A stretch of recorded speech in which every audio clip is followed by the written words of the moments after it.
What is going on, comic fam? It's your boy, the Bearded Comic Bro, and I am joined by comic creator Kenny Aitken. Welcome to the show.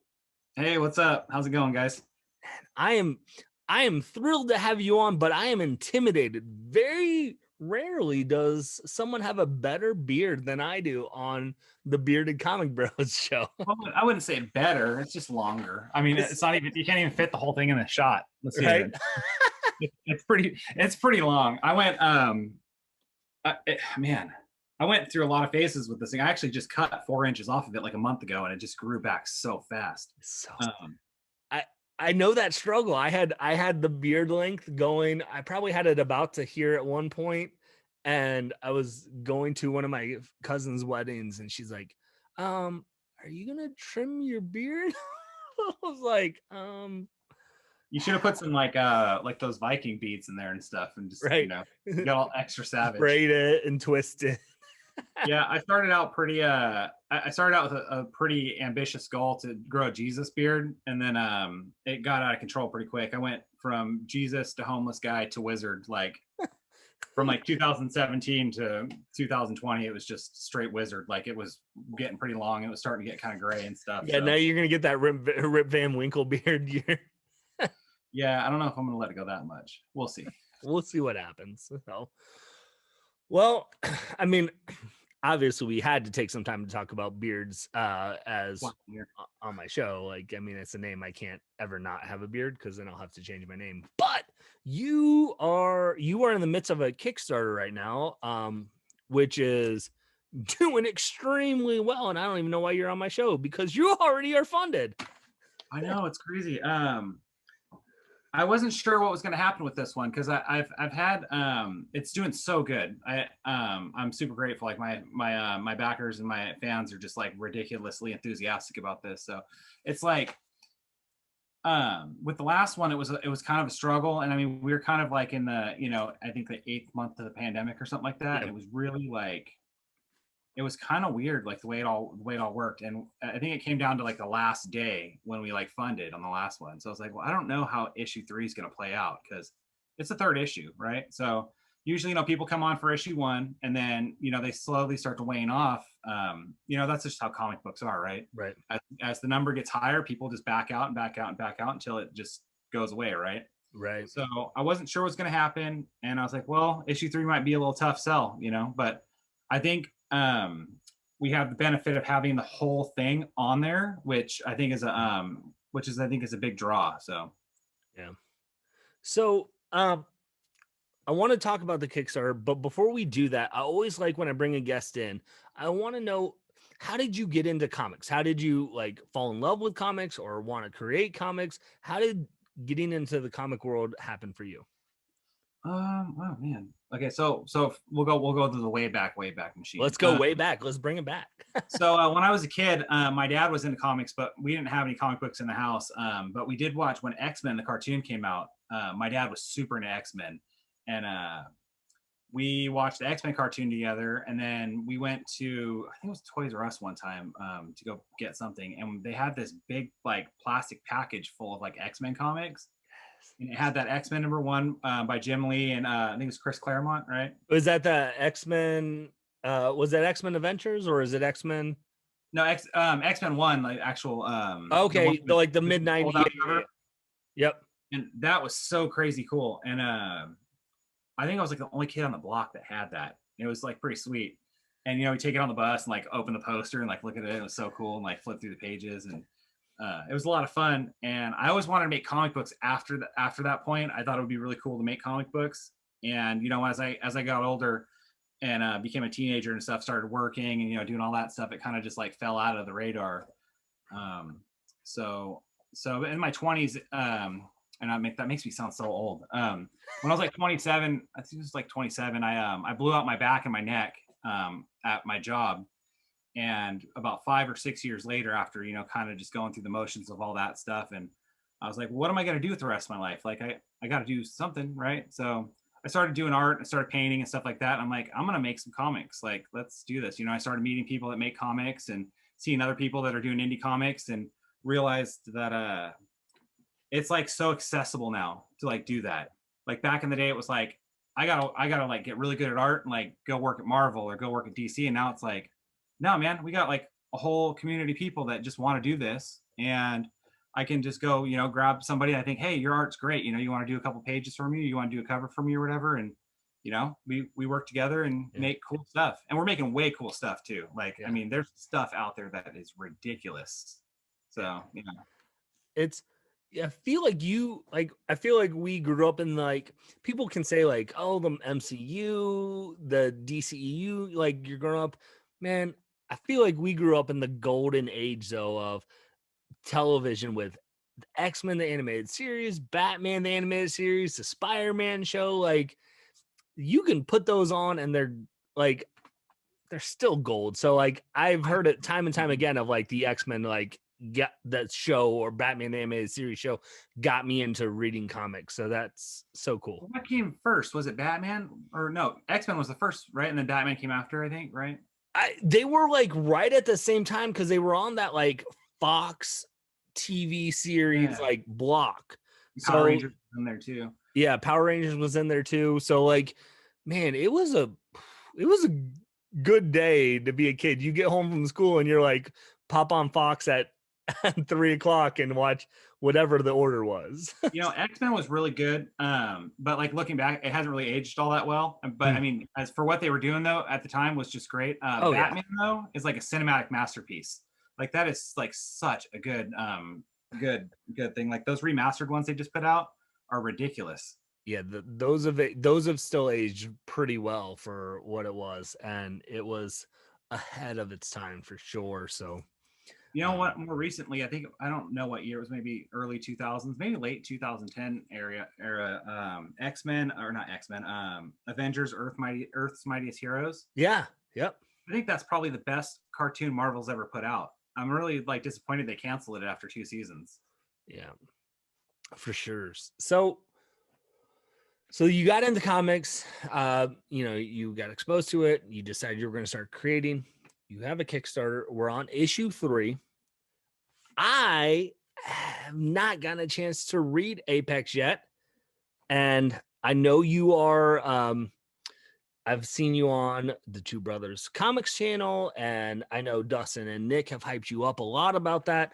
I don't trust Dustin's opinion, but I trust Nick's opinion. So that's good. I like that. I think he'll like that too. Like, I hate you, Greg. Shut up. But so for me, who hasn't gotten into the world that you've created here with this Kickstarter, what is this world you've created with Apex about? Okay, so Apex is Apex Cybernetic Samurai Owl. That's so long. Somebody told me I needed to shorten it, and I'm like, no. But then I say it, I'm like, okay, maybe but anyway. So Apex Cybernetic Samurai Owl is it's a story set in the future of Japan. And basically Apex is a cybernetic samurai or cybernetic owl who's created as a weapon. And his kind of power, I guess, is that he has this he's like, his machine parts can absorb the, like, I guess, essence of other robots and stuff. So kind of like Mega Man, right? Yeah. Where he can just continually infinitely grow power. He doesn't really realize that, and he's a silent character. So nobody really knows that except for the people who made him. So he escapes the lab. They're basically after him forever. They're looking to reacquire their weapon. And it just kind of follows his adventure from when he leaves there, becomes a samurai. And then, man, I'm so bad at this. So he becomes a samurai, and then he's being pursued by these people, and they keep doing like crazy shit, like summoning or not summoning, but setting these like kaiju monsters on Tokyo and stuff like that. So he's got to like go defeat him and save Tokyo and like all this kind of stuff. So it's kind of cool. It's like Wolverine meets Weapon X, or Weapon X meets Mega Man kind of storyline, and it's just fun. It's just like a lot of fun, a lot of action, mostly action.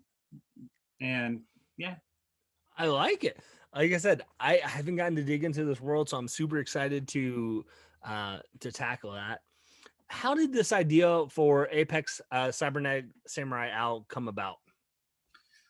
Oh man, I always have I always Dustin and Nick always mess with me about this because I've had like 15 different stories on this And one. I watched you when you were on them a couple weeks ago, and I know you had like 3 different stories, so I'm expecting a 5th.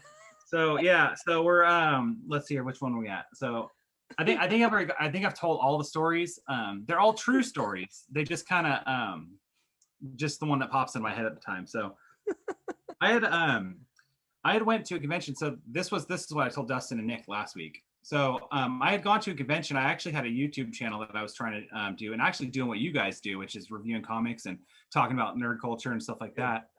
And it was really bad. It was so bad. It was the worst. And this was like 2000. This was like late 2015. So that's when I met my good friend Garrett Gunn. He doesn't remember, but I have a video of it, and I keep meaning to show it to him. But I went around with my camera and I was video recording different creators and stuff, and he happened to be there, and it was the first time I ever met him. And so I have that. I met a bunch of other people that were kind of creating. It was just like this little wonky convention that our local flea market put together. And up here, we don't have things like that. So everybody was, a lot of the local people were there, and it was a lot of fun. And so I kind of was like, man, I should make some comic books. This would be kind of cool, right? So fast forward a little bit, I met a couple other people who were like into comics but weren't really making comics. So I was like, well, maybe we can like team up and like do a collab, and like see where it goes. And one of my good friends, still one of my good friends, we tried to do a collab together. Kind of realized we didn't work real, our ideas weren't really, meshing well together. Mm-hmm. So we kind of went off on our own and did our own thing. And I just started drawing this little comic strip that I was going to release on like Webtoons. And it was called Apex the Cybernetic Samurai Owl. I got rid of the in there. You had to shorten it down. Yeah, so somebody said shorten, and I just got rid of like one word, so there, take that, right? So basically what ended up happening was I made these comic pages, and I fully finished like 3 or 4 of them. And the idea was that it was just going to be like really short and sweet. I didn't want to be too complicated, and I wanted to have a lot of fun with it. So I wanted to make this overpowered character that was ridiculously dumb. So I was like, well, what is the so I started looking at animals, because animals are kind of relatable. And I was like, well, owls are really powerful in nature, because they they're at the top of the food chain. So I was like, well, owl would be kind of cool, right? It'd be kind of silly because it's small.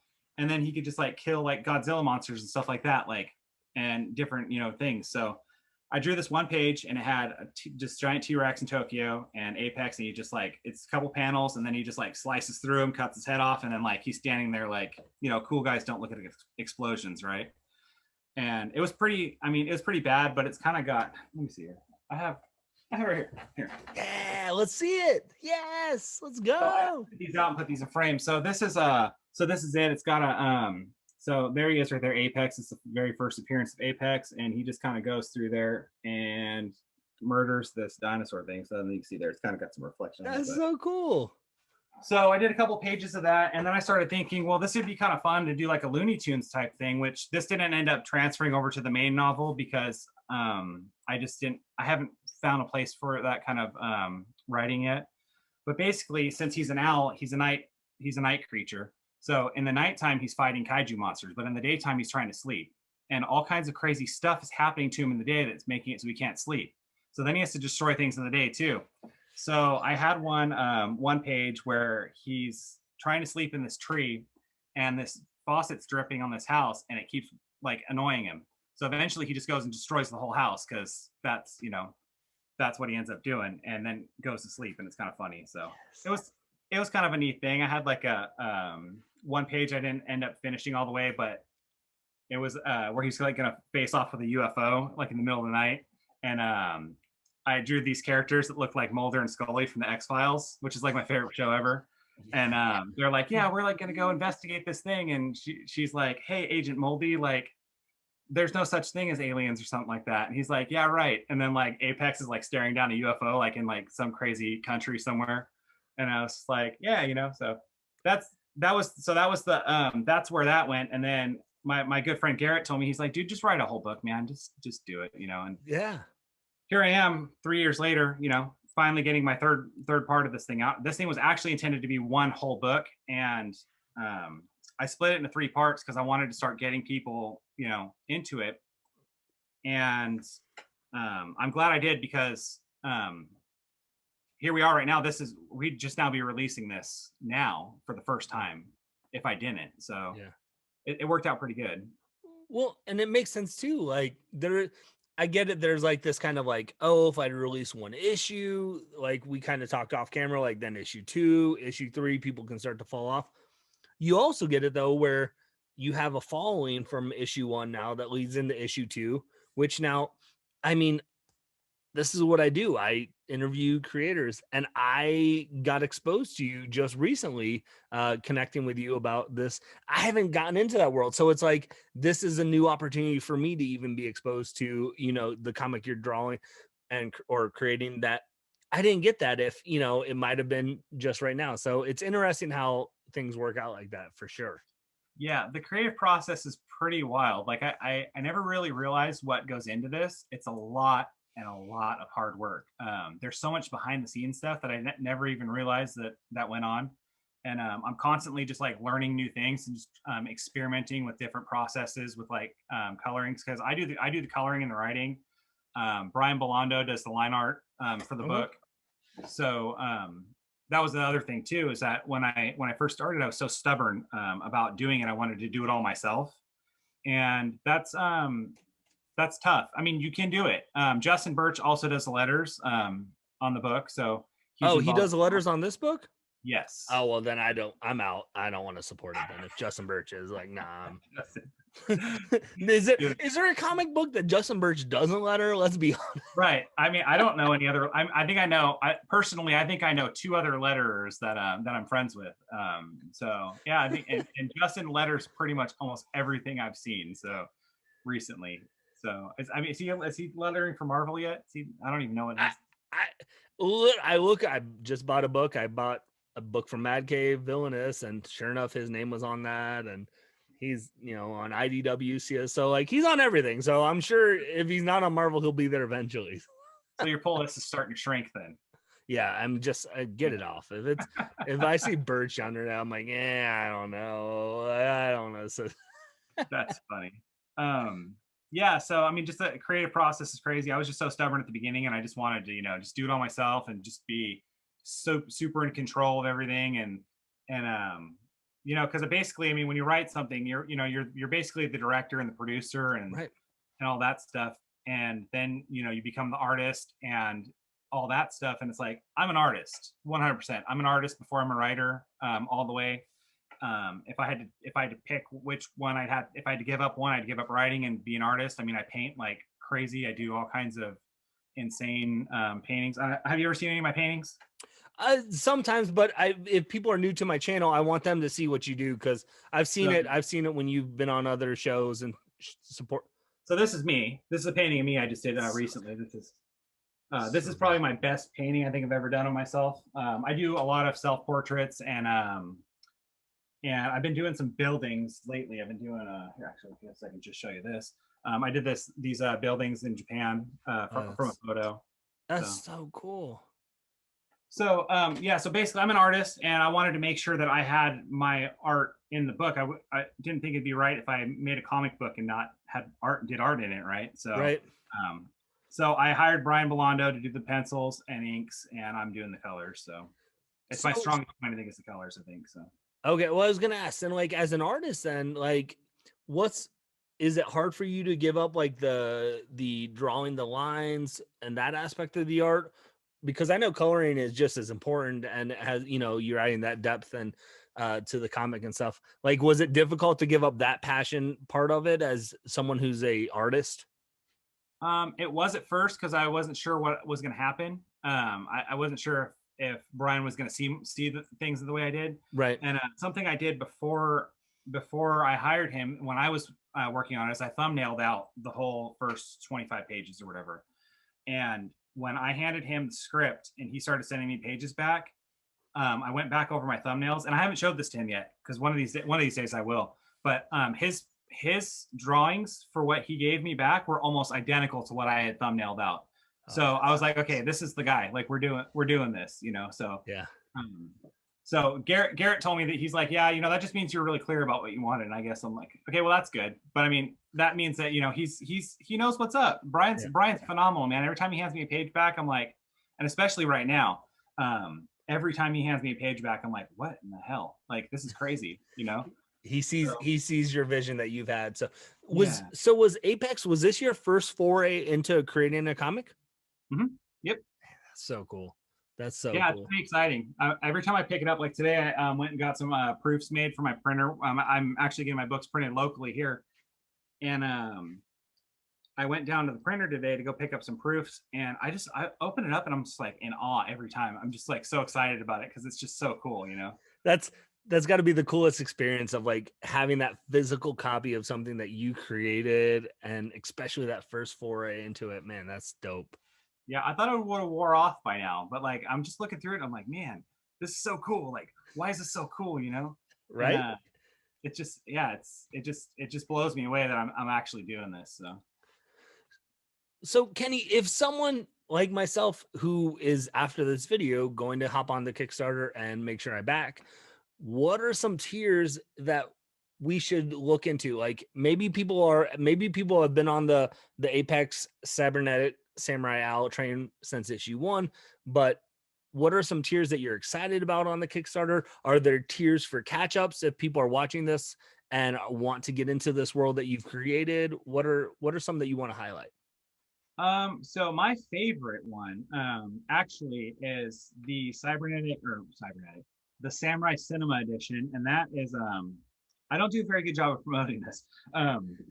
So in fact, I don't even think I described how this one works on the campaign this time. So for issue 2, I did a special issue where it's black and white, and so I got it back to a couple Kickstarters last year, and they had some black and white like manga style comic books in there as like an add-on. And I got those, and I thought they were really cool. I thought it was a really cool idea to kind of have that black and white aesthetic to the comic book.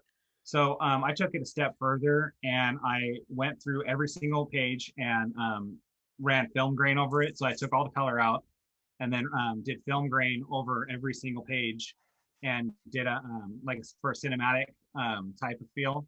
Yeah. I'm a huge fan of old school samurai movies, so like I just thought it'd be really cool to like have that kind of thing going on. And yeah, it's probably my favorite thing. So right now I'm actually I haven't released issue 1 in that format yet. In this campaign, it'll be the first time you can get that, and then issue 2 is already available, but that's going to be part of the campaign this time as well, and issue 3, so you can get all 3 of those and the Samurai Cinema Edition together, and it's really cool. I really like it. That's cool. What else? There's a catch-up bundle, so you can get all three issues 1 through 3 for that. And I do custom sketch covers. That was a pretty popular option last time. This time we got action figures this time. What? Yeah. You have action figures of a comic creation that you made. Yes. They're pretty cool. They're made by my friend Damien. He started a little company called O Toys. He's got these little stickers he sent me, and he reached out to me and he's like, "Hey man, I made this like 3D model of your character and stuff. And I'm like gonna print it for you and stuff." And he sent me like the STL file because I have a 3D printer, and I printed it out. I wish I had one on me. Everything's getting painted right now, so I don't have anything. But if you want to see it, the images are on the Kickstarter. They're so cool. Well, I'll pull it up and I'll in post here in the magic of editing. You'll see it right here, gang. Right here. Look at it. Oh, look how beautiful it looks. Right. So anyway, so he messaged me and said, "Hey, yeah, I'm gonna do this thing," and then like I was like, "That's amazing," and then like I mentioned something about action figures to somebody else, and then like a week later, he just like pops up. He's like, "Hey, I made the arms move and like all this stuff," and he's like, "I'm gonna send these to you," and I'm like, "Wow, dude, this is nuts! Like, this is the craziest thing I've ever seen." So we got action figures, the arms move, the heads turn, and it turns at the waist, in really cool custom packaging. And we had a limited tier for those. They're all gone already, where we hand painted 5 of them. Yeah. And they're all hand painted. I got a good friend of mine who paints minis for like what is it, Dungeons Dragons. Yeah. He does them really good, and he's painting the figures right now, and they look phenomenal. They look ridiculous. I wanted to keep them all for myself, but I had to get rid of them. So Anyway, so in addition to that, though, so since that tier is gone, we are actually selling as an add-on only unpainted action figures Oh, okay. So because we can't paint them all. people can still possibly get that tier, just not painted. Yes. So so if you buy a book or you buy a tier or whatever, you can go back into the add-ons and just Yeah, put one in the cart and get an unpainted one. So that's dope. we couldn't paint them all. It was gonna take too much time, but I did want to make it available to as many people as possible because I know like that's kind of it's a fun thing, you know. I would be disappointed if I couldn't get one of those painted ones, but hey, you know, I could always paint my own, right? Right. Could be a fun project. That'd be actually really cool. Is like you do a post or a tag of like, show me your Apex action figure that you painted and see what liberties that people take with it. Right. Yeah, I think that'd be cool. I'm hoping to see some people's creations and see how they come out. So That'd be so cool. yeah, I can't wait to get some back because I'm like over here, like I got like Megatron over here, and I'm like destroying him with like Apex and stuff. It's pretty cool. Awesome. I'm like 5 years. You're literally just you can have battles with the character you created with like your other action figures that you had as a kid. So dope. Legit the most like it's the most ridiculous thing I think I've ever heard of. Like I'm holding this like action figure thing in my hand, and it's of my character that I created, and I'm like, this is Megatron, this is Apex. Like Megatron's dead now. It's See, so cool. This is why I need a 3D printer. I need a bearded comic bro action figure. I don't think my wife will justify getting a 3D printer just for that, but I need it. Yeah, just do it. Just do it. So tell her it's a tax write-off or something. Yeah, I'm like, yeah, this is exactly what it is. So, is this the conclusion of Apex for you? Do you have future visions for this world you've created, or are you gonna then or dabble your toe into some other avenues of things that you want to create? So for this series, currently right now I have 9 issues planned, so 3 arcs of 3 issues apiece. Okay. I don't know if I'm gonna go. I haven't decided if I'm gonna start like with a different like series title for the next one and start back over at number 1. I think that's kind of what I'm gonna do because it's kind of a contained thing that continues from the last one. Okay. I have an end in mind because I like endings. I think nothing wrong with going forever like X-Men or whatever like that, but my story has an end. I like that. I like endings, and then I might do a 1 shot or 2 here or there just to kind of flesh out a couple of the other side characters that aren't really getting a lot of attention in the main story. And that's probably it for Apex, I think. We'll see. I want to get into animation. Okay. It's something that I've always really wanted to get into. I like short cartoons, so like something short and sweet with some violence and some action, you know, would be pretty cool. You know, 5-minute shorts, 10-minute shorts, like that. I'm actually looking probably this year to find some animators who want to work with me to try and get something put together, some kind of pilot or trailer or something. So that's awesome. That's kind of where I'm going with that. And then after that, I have no idea what I'm going to do. I have a couple things in the works kind of that are kind of taking shape. So we'll see where from there. But this is going to take a while. So I got a little while longer. We're working on issue 4 right now. So Brian started handing me pages in for that, and I'm like, shit, I better get finished with issue 3. I better finish this up. That's awesome.